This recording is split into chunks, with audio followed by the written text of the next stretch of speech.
प्रतिज्ञाएं टूटेगी, विश्वास बिखरेंगे और कुरुक्षेत्र की मिट्टी रक्त से लाल हो जाएगी। ये केवल युद्ध नहीं, मानव इतिहास का सबसे बड़ा धर्म संकट था। जब अहंकार ने रिश्तों को निगल लिया, जब सत्ता के लिए अपने ही अपनों के शत्रु बन गए, तब शुरू हुई महाभारत। एक ऐसी कथा जिसमें श्री कृष्ण की नीति है, भीष्म की प्रतिज्ञा है, कर्ण का दर्द है और अर्जुन का धर्म संकट है।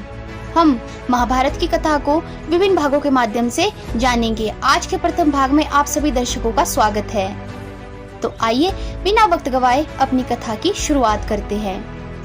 महाभारत की कथा महर्षि पराशर के कीर्तिमान पुत्र वेद व्यास की देन है। व्यास जी ने महाभारत की ये कथा सबसे पहले अपने पुत्र शुकदेव को कंठस्थ कराई थी और बाद में अपने दूसरे शिष्यों को। मानव जाति में महाभारत की कथा का प्रसार महर्षि वैशंपायन के द्वारा हुआ। वैशंपायन व्यास जी के प्रमुख शिष्य थे। पुराणों के अनुसार ब्रह्मा जी से अत्रि, अत्रि से चंद्रमा, चंद्रमा से बुध और बुध से इलालंदर पुरुरवा का जन्म हुआ। पुरुरवा से आयु, आयु से राजा नहुष और नहुष से ययाति उत्पन्न हुए। ययाति से पुरु हुए। पुरु के वंश में राजा भरत और भरत के कुल में राजा कुरु हुए। कुरु वंश में शांतनु का जन्म हुआ। महाभारत की कथा को आगे बढ़ाने से पहले आइए हम जानते हैं कि महान कुरु वंश की नींव कैसे पड़ी। दरअसल बात उस समय की है जब देवताओं और असुरों में लगातार लड़ाई चल रही थी, जिसमें देवताओं की हार हो रही थी क्योंकि मरने वाले असुरों को शुक्राचार्य फिर से जीवित कर रहे थे। देवताओं के गुरु बृहस्पति का पुत्र कच्छ शुक्राचार्य के पास गया ताकि उनसे पुनर्जीवन के लिए संजीवनी शक्ति हासिल कर सके। शुक्राचार्य कच्छ को संजीवनी की शक्ति दे तो देते, लेकिन शर्त के अनुसार शक्ति मिलने के बाद कच्छ को वहाँ से चले जाना था। इस बीच शुक्राचार्य की बेटी देवयानी कच्छ से प्रेम करने लगी।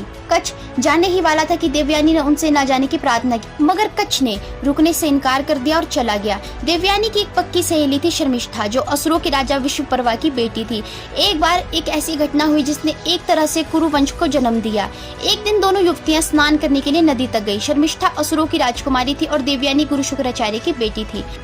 इसका मतलब ये था कि वह ब्राह्मण कुल की थी, जिसका सामाजिक स्तर उस समय सबसे ऊंचा माना जाता था। इसलिए जब दोनों युवतियां स्नान करने गई तो उन्होंने अपने कपड़े और आभूषण उतारकर अलग अलग रखे। वे नदी में क्रीड़ा कर रही थी, तभी तेज हवा चली और उनके कपड़े आपस में मिल गए। जब दोनों नदी से बाहर निकली तो कपड़े पहनने की जल्दबाजी में शर्मिष्ठा ने जल्दी से देवयानी के कपड़े पहन लिए। फिर थोड़े हास्यास्पद और थोड़ी अपनी श्रेष्ठता जताने के लिए देवयानी ने कहा, अपने पिता के गुरु की बेटी के कपड़े तुमने कैसे पहन लिए? ऐसा करके तुम्हें कैसा लग रहा है? ये बताओ, ऐसा करना क्या सही है? शर्मिष्ठा को अपनी गलती का अंदाजा हो गया, मगर राजकुमारी होने के कारण उसे गुस्सा आ गया। वह बोली, तुम्हारे पिता भिखारी है, वे मेरे पिता के सामने सिर झुकाते हैं। तुम लोग मेरे पिता के दिए हुए दान पर पलते हो, तुम्हें अपनी जगह पता होनी चाहिए। और उसे देवयानी को एक गड्ढे में धक्का दे दिया। देवयानी गिर पड़ी। शर्मिष्ठा उसे वहीं छोड़कर चली गई। कुछ समय बाद राजा ययाति वहाँ से गुजरे। उन्होंने कुएं में फंसी देवयानी को देखा और बाहर निकाला। देवयानी ने ययाति से कहा कि उन्होंने उसका हाथ पकड़ा है, इसलिए अब उन्हें उससे विवाह करना होगा। ययाति ने यह प्रस्ताव स्वीकार कर लिया। इसके पश्चात जब देवयानी घर लौटी तो वह अपने पिता की गोद में सिर रखकर रोने लगी। वह प्रतिशोध लेना चाहती थी। उसने कहा, आपको इस राजकुमारी को सबक सिखाना ही होगा। शुक्राचार्य ने मांग की कि उनकी बेटी का अपमान करने के बदले राजकुमारी को देवयानी की दासी बनना होगा। राजा के पास कोई चारा नहीं था, क्योंकि मृतकों को जीवित कर सकने वाले शुक्राचार्य के बिना वे कुछ नहीं कर पाते। शर्मिष्ठा को देवयानी की दासी बनने का श्राप मिला। इसके बाद देवयानी का विवाह ययाति से तय हुआ।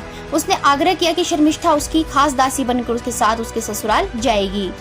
देवयानी शर्मिष्ठा से अपना बदला ले चुकी थी और उसे उस बात को और तूल नहीं देना चाहिए था, मगर वह शर्मिष्ठा को और सताना चाहती थी। शादी के बाद शर्मिष्ठा दासी बनकर उसके साथ चली गई। ययाति और देवयानी पति पत्नी के रूप में साथ रहने लगे। कुछ समय बाद उनको एक पुत्र हुआ जिसका नाम यदु था। यादव इन्हीं यदु के वंशज है। हालांकि शर्मिष्ठा देवयानी की दासी थी, मगर राजकुमारी होने के कारण उसकी एक खास शान थी। उसने खुद को देवयानी से ज्यादा आकर्षक बना लिया, जैसा कि होना ही था। उन दोनों के बीच गुपचुप प्रेम संबंध बन गए और उनका एक पुत्र हो गया। वह पुत्र पुरु था, जो कुरु वंश का एक जनक बना। बड़ा पुत्र होने के नाते स्वाभाविक रूप से यदु को राजा बनना चाहिए था, मगर एक गलत आचरण की वजह से वह राजा नहीं बन पाया। जब शुक्राचार्य को पता चला कि ययाति ने उनकी बेटी को धोखा दिया है और दासी से बच्चा पैदा किया है, तो उन्होंने ययाति को श्राप दे दिया, तुम अपनी युवावस्था खो दोगे।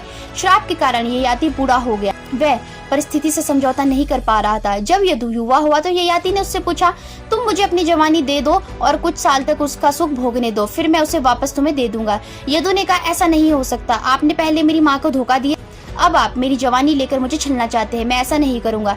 फिर ययाति ने यदु को श्राप दे दिया, तुम कभी राजा नहीं बनोगे, तुम्हारा वंश हमेशा राजाओं की श्रेणियों से बहिष्कृत रहेगा। ययाति के दूसरे पुत्र पुरु, जो शर्मिष्ठा के बेटे थे, ने अपनी इच्छा से अपने पिता को अपनी जवानी देनी चाहिए। उसने कहा, आप युवावस्था का आनंद लीजिए, वैसे भी मेरे लिए ये कोई मायने नहीं रखती। ययाति फिर से युवा हो गए और कुछ समय तक एक युवक के रूप में रहे। जब उन्हें लगा कि उन्हें जवानी की जरूरत नहीं है, तो उन्होंने अपने बेटे पुरु को जवानी वापस कर दी और उसे राजा बना दी। पुरु से कुछ पीढ़ी बाद उसी वंश में एक राजा विश्वामित्र हुए, जिन्हें कौशिक भी कहा जाता था। ऋषि मुनियों की शक्ति को देखते हुए उन्हें किसी वजह से ऐसा लगा कि राजाओं की शक्ति उनके मुकाबले बहुत कम है, इसलिए वे राजा के रूप में जन्म लेने के बावजूद ऋषि बनना चाहते थे। उन्होंने वन जाकर घोर तपस्या शुरू कर दी। उनकी घोर तपस्या को देखते हुए इंद्र को लगा कि अगर विश्वामित्र ने अपनी मनचाही चीज पा ली तो उनकी श्रेष्ठता खतरे में पड़ जाएगी, इसलिए उन्होंने अपनी एक अप्सरा मेनका को भेजा। मेनका का काम विश्वामित्र को मोहित करके उनके तप और उनकी साधना भंग करना था। वह इसमें सफल हुई और उसने विश्वामित्र की बेटी को जन्म दिया। कुछ समय बाद विश्वामित्र को लगा कि उन्होंने अपनी साधना से जो कुछ पाया था उससे वे अपने ध्यान भंग होने के कारण खो चुके हैं। वे कुपित होकर माँ और बेटी दोनों को वहीं छोड़कर चले गए। मेनका एक अप्सरा थी, वे संसार में कुछ ही समय तक रह सकती थी। वे वापस जाना चाहती थी। वे बेटी को उसके पिता के पास नहीं छोड़ सकती थी, क्योंकि उसके पिता उसे अपनाने के लिए तैयार नहीं थे। इसलिए वे बच्ची को मालिनी नदी के किनारे छोड़कर चली गई। वहाँ कुछ शकुन पक्षियों ने इस नन्ही सी बच्ची को देखा और उसे दूसरे जीवों से बचाकर रखा। एक दिन कंडव ऋषि वहाँ से गुजरे तो उन्होंने इस विचित्र स्थिति को देखा, जहाँ एक नन्ही सी बच्ची पक्षियों की सुरक्षा में पल रही थी। वे बच्ची को उठाकर अपने आश्रम ले आए और उसका पालन पोषण किया। शकुन पक्षियों द्वारा बचाए जाने के कारण उन्होंने उस बच्ची का नाम शकुंतला रखा। वह बड़ी होकर एक खूबसूरत युवती बनी। एक दिन राजा दुष्यंत एक अभियान पर निकले। लड़ाई से वापस आते समय उन्होंने देखा कि उनके सैनिकों को भूख लगी है। उन्होंने जंगल में जाकर ढेर सारे जानवरों का शिकार किया ताकि उनके सैनिकों का पेट भर सके। जब उन्होंने एक विशाल नर हिरण पर तीर चलाया तो तीर जाकर लगा, मगर फिर भी हिरण भाग गया। दुष्यंत ने उसका पीछा किया तो देखा कि वह शकुंतला की गोद में था। वह शकुंतला का पालतू हिरण था और वह बहुत प्यार से उसकी मरम पट्टी कर रही थी। ये देखकर दुष्यंत शकुंतला के प्रेम में पड़ गए। वे कुछ समय तक वहीं रहे और कंडव ऋषि की अनुमति से उन्होंने शकुंतला से विवाह कर लिया। अब दुष्यंत को वापस जाने का समय आ गया था। उनकी पूरी सेना जंगल के बाहर उनका इंतजार कर रही थी। उन्होंने शकुंतला से कहा कि वे अपने राज्य की व्यवस्था देखकर उसके पास वापस आ जाएंगे। उन्होंने अपनी यादगार निशानी के रूप में और विवाह के चिन्ह के रूप में अपनी शाही अंगूठी निकालकर शकुंतला को पहना दी। इसके बाद दुष्यंत मैं वापस आऊंगा कहकर चले गए। शकुंतला लगातार सपनों में खोई रहने लगी। वह वन कन्या से एक रानी बन गई थी। एक दिन दुर्वासा ऋषि कंडव के आश्रम आए। वे बहुत क्रोधी पुरुष थे। उन्होंने शकुंतला को बुलाया, मगर शकुंतला ने नहीं सुना। उसकी आंखें खुली थी, मगर वह कुछ देख नहीं पा रही थी। दुर्वासा ने इसे अपना अपमान समझा और बोले, अभी तुम जिसके ख्यालों में खोई हो वह तुम्हें सदा के लिए भूल जाए। अचानक शकुंतला को होश आया और वह रोने लगी। ऐसा नहीं हो सकता, आपने ऐसा क्यों किया? आश्रम के लोगों ने ऋषि दुर्वासा को बताया कि शकुंतला की शादी राजा से हो गई है और वह उसका इंतजार कर रही है कि वह वापस आकर उसे अपने साथ ले जाए। वह दिवा सपने में खोई हुई थी, इसलिए उसे क्षमा कर दीजिए। और तब तक वह सब मिलकर महर्षि दुर्वासा की खातिरदारी कर चुके थे, जिससे उनका क्रोध उतर चुका था। वह बोले, ठीक है, मैं इसे सुधारने की कोशिश करता हूँ। हाँ, वह तुम्हें भूल गया है, मगर तुम जैसे ही उसको कोई ऐसी चीज दिखाओगी जो उसे तुम्हारी याद दिलाए तो उसे याद आ जाएगा। शकुंतला राजा का इंतजार करती रही, मगर दुष्यंत नहीं आया। उसका बेटा हुआ जिसका नाम भरत रखा गया। उसी के नाम पर हमारे देश का नाम भारत पड़ा था, क्योंकि इस सम्राट के बहुत सारे गुण थे। वे एक आदर्श इंसान थे। भरत जंगल में ही बड़े हुए। एक दिन कंडव ऋषि ने शकुंतला से कहा, तुम जाकर राजा दुष्यंत को याद दिलाना चाहिए कि तुम उसकी पत्नी हो और तुम्हारा एक बेटा है। ये अच्छी बात नहीं है कि एक राजा का पुत्र अपने पिता के बिना बड़ा हो रहा है। शकुंतला अपने बेटे को लेकर महल की ओर चल पड़ी। उन्हें एक नदी पार करनी थी। अब वह अपने प्रेम में खोई हुई थी। जब वह नाव से नदी पार कर रही थी तो उसने पानी को छूने के लिए अपना हाथ निकाला और वह अंगूठी जो उसकी उंगली में थी नदी में गिर गई। उसे इस बात का पता भी नहीं चला। उसे राजा और महलों के तौर तरीके पता नहीं थे। जब राजा के दरबार में दुष्यंत ने पूछा, तुम कौन हो? तो वह बोली, आपको याद नहीं, मैं आपकी पत्नी शकुंतला हूँ, ये आपका बेटा है। दुष्यंत गुस्से में आकर बोले, तुम्हारी ऐसा कहने की हिम्मत भी कैसे हुई? उसे महल से बाहर निकाल दिया गया।